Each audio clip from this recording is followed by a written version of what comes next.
Hey guys, it's Woody the Unexceptional Gamer, and this is Feedback Friday. You ask me questions on Twitter, and I answer them in a video. If you're missing out on Twitter, you're missing out on the other half of YouTube. There's a link to my account in the description if you're interested in following. Here we go.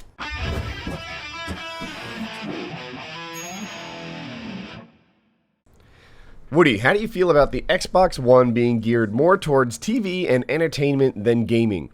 I think that these guys suck at putting on presentations. Both the Xbox and the PS4, after I watched them, I felt completely underwhelmed. I don't know if this is arrogant to say such a thing, but I was thinking to myself, man, if I worked there, if I was somebody at Microsoft or Sony with the ability to make a difference, then both of them would have had way better presentations than they did.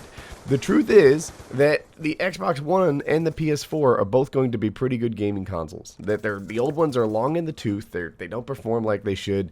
Well, they perform like they should, but they don't perform like a modern gaming console would. And it's time for a new one. We're going to be happy when we get it. That's what I honestly think in my soul.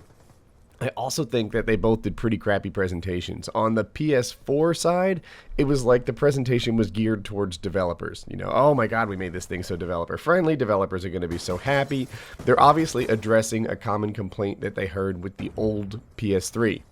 On the Xbox side, they kept talking about television, TV, television, whatever, sports, something else. And that doesn't mean that it's not going to be a good gaming console. I think it will be. I think that I'll even like all that TV stuff that they talked about because I'm kind of a cord cutter and I've talked about this before, but it kind of fits what I like in a gaming console.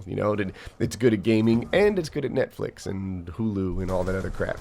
So I'm kind of excited about what I'm seeing. But I will say, damn, since Steve Jobs passed, the guy that ran Apple, I haven't seen a big corporate monopoly, whatever, evil person put on a good presentation about a new product since he passed.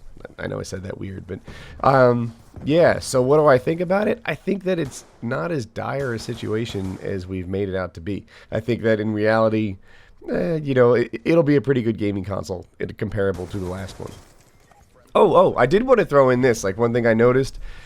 The Xbox seemed to throw it in its lot. It's, weight behind the old COD, whereas the PS4 seemed to throw its weight behind a lot of new games. And if there's anything interesting about that, it's the difference in, corporate philosophy or strategy. That to me was the big takeaway. Not TV. They're both going to do that fine. They just chose to put different amounts of stress on it during the presentation. What was interesting to me is one talked about new games and one talked about old games. One talked about proven hits like the EA Sports franchises, FIFA or whatever. They talked about Call of Duty. And the other one talked about new games that we hadn't heard of before. And, if I had to pick which one I like, I think I like Sony's thing more, where they're talking about new games and some variety and stuff that's coming our way. If I had to guess which one was more successful, I'm not sure, but I'm guessing that the Xbox and the proven winners is going to be a better business strategy. But we'll see. We'll see. I just thought it was interesting to see one with all this new stuff and the other with what I'll call current stuff. Woody, talk about how Infinity Ward lied by saying that Call of Duty Ghost had a new engine when it's really the same engine modified. Yeah, they didn't lie. So I'll explain. There's been stuff going around on YouTube lately saying that it's not a new engine, that it's actually a modified version of the current engine. But in the world of software, that's still considered new. You don't even want them as a customer to be starting from zero on this thing. You want them to be modifying the current one. Think of all the 1.0 crappy piece of software that you ever bought in your life it is better when they build on top of the current one. And in software, you don't really have to throw away every single line of existing code for it to be considered new. In the same way that people say, hey, this is the new Windows, but in reality, it's a greatly enhanced version of a previous Windows. The old stuff is still there. The backwards compatibility exists, etc. There are a bunch of new game mechanics. The slide is new in this engine. The lean is kind of new because it existed in PC and COD 4, but not anymore. The way that it vaults is new. These are things that the engine takes care of, right? So, I hand you the engine and then you build the maps and the gun models and stuff like that. But the engine takes care of all the core, like movement and hit detection and collision detection and things like that. So they're doing some substantial enhancements to it. They're porting it to new hardware. It's going to work on the Xbox One and the PS4, whereas previously that didn't happen. It has all the characteristics that software requires to be considered new. And beyond that, when Frostbite 3 came out, excuse me, I'm still getting over being sick. When Frostbite 3 came out, that is the engine behind Battlefield 3. Everyone sort of just universally agreed that it was new. But, anyone who's played the game knows that Battlefield 3 feels a lot more like Bad Company 2 than it feels like, say, Halo or COD 4, right? It's still in that lineage because it's still on the same engine. It's a modified engine. It's the new one. They went from Frostbite 2 to 3. But, it's not started from scratch, which is why it plays a lot like previous games from the EA lineage. And COD is going to be the same sort of thing. It's the new engine, it's the next one, but it's not written from scratch, and I'm glad it's not, personally. Woody, talk about Kinect, invasion of privacy, and internet required for Xbone to work. I hadn't seen Xbone before, like as an Xbox One combo. First of all, the internet, or the invasion of privacy thing, that is totally on my mind. If you don't know what he's talking about, the Xbox One Kinect is always kind of on. And that means that from their perspective, they're like, hey, even when this thing is turned off, you can't, I get so owned here. Even when it's turned off, you'll be able to give it commands and turn it back on and etc.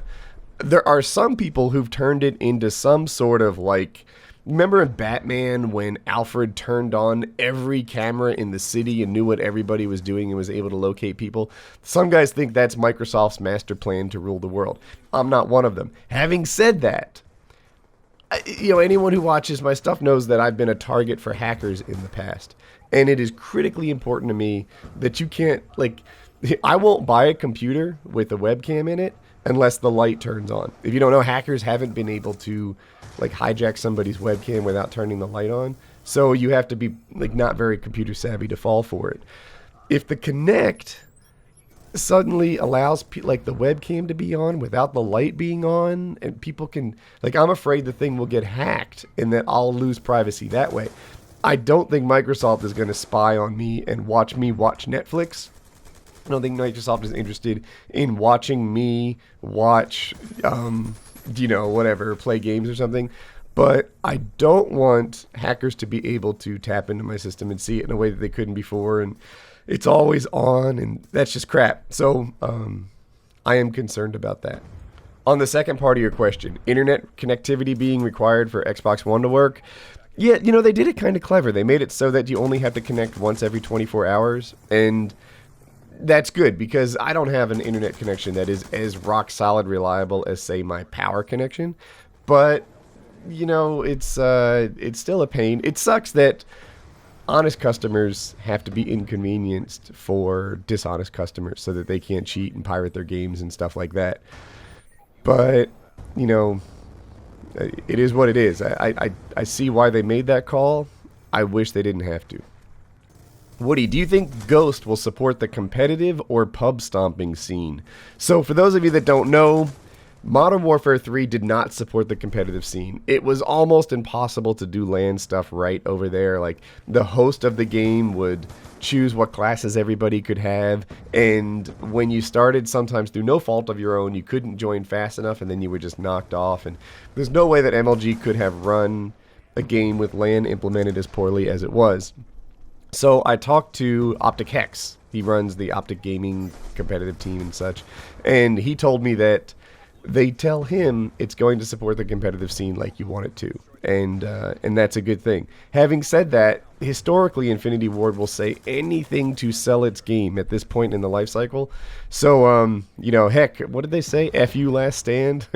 So I take it with a grain of salt. But what they're saying is, It's going to be well supported this time. The COD scene is going to be, the competitive COD scene will exist next year, and they're going to do what they didn't do previously. We'll see. So if you're still here, I hope I earned your like. If you're new, subscribe in the top right hand corner.